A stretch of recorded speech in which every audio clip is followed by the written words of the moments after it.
YCP కాపు నాయకుల సమావేశానికి స్పష్టమైన ఎజెండా లేదని, కాపులకు నాటి ముఖ్యమంత్రి దామోదరం సంజీవయ్య, నేటి ముఖ్యమంత్రి చంద్రబాబు నాయుడు ద్వారానే మేలు జరిగిందని టీడీపీ పాలిట్ బ్యూరో సభ్యులు జగంపేట ఎమ్మెల్యే జ్యోతుల నెహ్రూ పేర్కొన్నారు. కాకినాడలో జిల్లా తెలుగుదేశం పార్టీ కార్యాలయంలో ఏర్పాటు చేసిన మీడియా సమావేశంలో ఆయన మాట్లాడారు.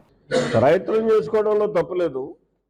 ఆ ప్రయత్నం అన్నది చిత్తశుద్ధితోటి మనం గతం 5 సంవత్సరాలు పరిపాలన చేశాం. ఆ పరిపాలనలో ఈవేళ మనం డిమాండ్ చేసేటటువంటి, మన వైపు తిప్పుకోవడానికి ప్రయత్నం చేసేటటువంటి ఒక సామాజిక వర్గం దానికి ఏం చేశాం అన్నదాని మీద కూడా ఒక్కసారి ఆలోచన చేసుకుంటే బాగుంది. ఒక్క మాటలో నేను చెప్పాలి అంటే, జగన్మోహన్ రెడ్డి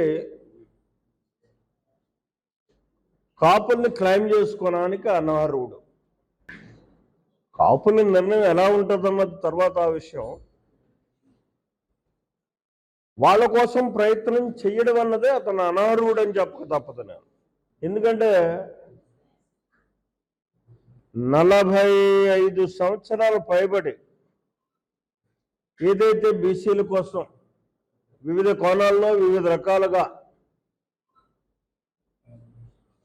పోరాటం చేయడం, ఫలితం దగ్గరకు వస్తుంది అని అందుబాటులోకి వచ్చినట్టు కనిపించడం, ఆశగా నిరాశ చెందడం జరుగుతున్నటువంటి సందర్భాలు.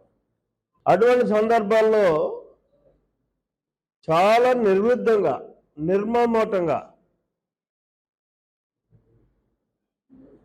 నా కాన్స్టిట్యున్సీ హెడ్ క్వార్టర్లో జగ్గంపేటలోనే